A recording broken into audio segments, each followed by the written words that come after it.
نحمدہ ونصلی علی رسولہ الکریم، اما بعد فاعوذ باللہ من الشیطان الرجیم، بسم اللہ الرحمن الرحیم۔ السلام علیکم ورحمۃ اللہ وبرکاتہ۔ میں ہوں حکیم آصف علی راؤ۔ آج کا جو موضوع ہم ترتیب دے رہے ہیں یہ بڑا انٹرسٹنگ موضوع ہے، سوزش، انفلیمیشن۔ روٹین میں اس کے اوپر کام بھی بہت ہو رہا ہے۔ اگر دیکھیں تو جو ایلوپیتھک ہے برٹش، یہ بھی اس کے اوپر کام کر رہے ہیں، لیکن یہ کبھی بھی وہاں تک پہنچ نہیں سکتے، کیونکہ پچھلے دن ایک ڈاکٹر صاحب کی تحقیق میں سن رہا تھا جس میں انہوں نے انفلیمیشن کو بڑا اہم کردار کہا کہ اس کا اہم کردار ہے ہماری جتنی بھی ایسی بیماریاں ہیں جو کہ بہت پیچھے شروع ہوتی ہیں اور بہت ٹائم لے جاتی ہیں، آہستہ آہستہ گرپ کرتی چلی جاتی ہیں۔ تو اس کے بارے میں انہوں نے جو ارشاد فرمایا، انہوں نے 10 چیزوں کے بارے میں کہا جس میں الکوہول اور اس ٹائپ کی اور چیزیں موجود تھیں، کہ جس میں بیکری آئٹمز کے جو انفلیمیشن کو بڑھانے میں اہم کردار ادا کرتی ہیں۔ لیکن میں سمجھتا ہوں کہ وہ ڈاکٹر صاحب بھی شاید ایک حد تک ہی پہنچ پائے انفلیمیشن کے اوپر یا سوزش کے اوپر کام کر پائے، یا وہ سمجھتے ہیں کہ صرف 10 چیزیں ہیں جو انفلیمیشن کو بڑھانے میں کردار ادا کرتی ہیں۔ انفلیمیشن کسی ایک جگہ پہ تو نہیں ہوتی۔ ہمیشہ دیکھا ہے کہ جب بھی ہمارا پاؤں نکلے یا ہمارے فنگر کو نکل جائے یا ہمارا ہاتھ کا جوائنٹ نکل جائے تو وہاں پہ سویلنگ پیدا ہو جاتی ہے، یا ماس پھٹ جائے، جیسے کوئی زور سے آ کے آپ کے اندر ٹکرا گیا، آپ کی تھائی کے اندر کوئی ایسی چیز لگی جو بہت زور سے لگی، تو جہاں پہ وہ لگے گی وہاں سے وہ جگہ پھٹ جائے گی۔ یا کبھی ایسا ہوتا ہے کہ انسیڈنٹ کے اندر بعض وقت کوئی موٹر سائیکل سوار تیزی سے آگے بیچ میں لگتا ہے، تو پھر وہاں سے جہاں پہ اس کے شدت زیادہ ہوگی، دباؤ زیادہ ہوگا، وہاں پہ ہڈی فریکچر ہو سکتی ہے۔ اس کے لگنے سے ماس پھٹ سکتا ہے۔ جب ماس پھٹتا ہے، سوجن پیدا ہوتی ہے، تو اس کو انفلیمیشن کہا جاتا ہے۔ اب آپ اس سے یہ اندازہ لگا لیں کہ جب ہماری فنگر نکل جائے یا ہمارا ہاتھ کا جوائنٹ نکلے یا ہمارا پاؤں کا ٹخنا نکلے، اگر پاؤں کا نکلتا ہے تو ہم پاؤں پہ اتنا وزن نہیں ڈال سکتے جتنا روٹین میں ہم ڈالتے ہیں، یا اتنا ویٹ نہیں اٹھا سکتے اس سوزش کے ساتھ، اس سویلنگ کے ساتھ، کہ ہم روٹین میں، عام روٹین میں جیسے نارمل بندہ کام کرتا ہے ایسے کام کیا جا سکے۔ اب اسی طرح اگر ہاتھ کی فنگر نکلتی ہے یا آپ کا ہاتھ کا جوائنٹ نکل جاتا ہے ہینڈ کا، تو پھر وہاں پہ کیا ہوتا ہے کہ آپ جتنا ویٹ عام روٹین میں اٹھا سکتے ہو، آپ اتنا ویٹ نہیں اٹھا سکتے۔ جب آپ اتنا ویٹ نہیں اٹھا سکتے تو آپ سوچئے کہ وہ جگہ اتنی سوزشناک ہے کہ وہاں پہ جیسے ہی ویٹ اٹھایا جائے گا تو تکلیف کا احساس بڑھ جائے گا، اور جب تکلیف کا احساس بڑھے گا تو یقیناً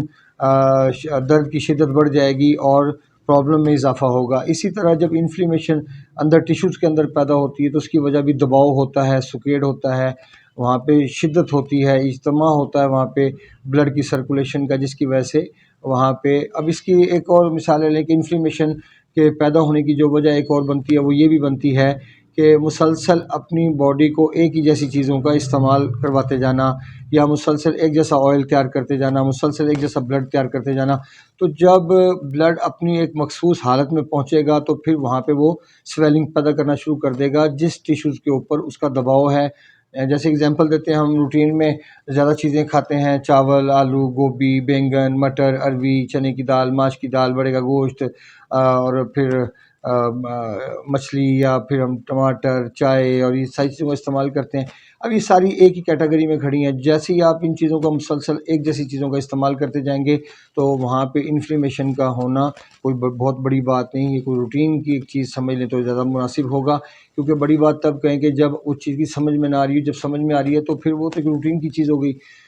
اب یہاں پہ انفلیمیشن کو کنٹرول کرنے کے لیے ہمیں کیا کرنا پڑے گا؟ ہمیں یہ کرنا پڑے گا کہ ان تمام چیزوں کو کچھ ہفتوں کے لیے، کچھ وقت کے لیے ہمیں روکنا پڑے گا، یا کچھ مہینوں کے لیے روکنا پڑے گا، اور وہ تمام چیزیں بند کر دینی پڑیں گی جو ہماری انفلیمیشن کے پیدا کرنے کا باعث بن رہی ہیں۔ اب یہاں پہ اگر ہم انفلیمیشن کو کنٹرول کرنا چاہتے ہیں تو یقیناً ہمیں وہ تمام چیزیں ایکٹیو کرنا پڑیں گی جو انفلیمیشن کو کنٹرول کرنے میں آپ کی ہیلپ کر سکتی ہیں۔ اس میں ادویات بھی شامل ہیں، اس میں آپ کا کھانا پینا بھی شامل ہے۔ اب جیسے اگر سوزش پیدا ہوئی ہے مسکولر ٹیشوز کی وجہ سے اور خون کے گاڑھا ہونے کی وجہ سے، تو اس کی سویلنگ کو ریموو کرنے کے لیے جو ادویات ہوں گی وہ بھی حرارت والی ہوں گی، اور جو ڈائٹ ہوگی وہ بھی حرارت والی، جیسے کھجور، انجیر، کاجو، بکرے کا شوربہ، دیسی مرغی کا شوربہ، آم اور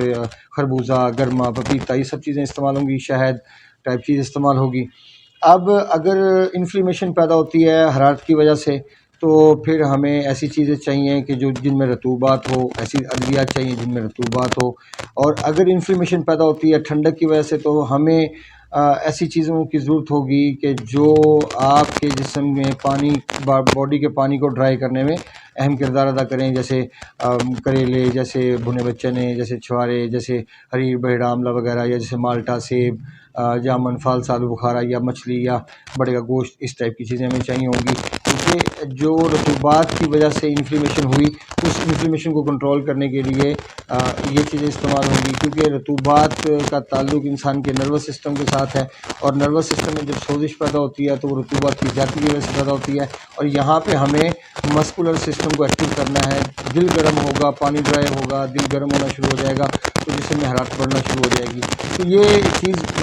کردار ادا کرتی ہے انسان کے ٹریٹمنٹ میں۔ کیا سوزش کو اتنا آسان مت لیجیے، اگر یہ بگڑ جائے تو کینسر ہے، اور آپ جانتے ہیں کینسر کیا ہوتا ہے، معاملہ کا کس نوبت تک پہنچ جاتے ہیں۔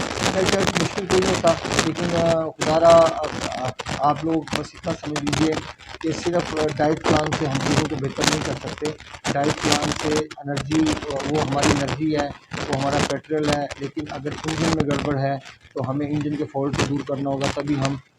پیٹرول سے اچھا فائدہ اٹھا سکتے ہیں، اچھا پیٹرول ہمیں مل سکتا ہے ہماری باڈی کو۔ لیکن اگر ہماری باڈی کے اندر پہلے ناقص پیٹرول موجود ہے اور پھر انجن میں بھی فالٹ ہے، اور آئل چینج نہ کرنے کی وجہ سے آئل چینج نہیں کیا گیا کیونکہ مسلسل یہ چیزیں استعمال کی گئی، اور جب مسلسل ایک جیسی چیزیں استعمال کی جاتی ہیں تو انفلیمیشن کا بننا کوئی بڑی بات نہیں۔ ملتے ہیں انشاءاللہ مزید انفارمیٹیو ویڈیو کے ساتھ۔ اپنا دوست احباب کا بہت سارا خیال رکھیے۔ السلام علیکم ورحمۃ اللہ وبرکاتہ۔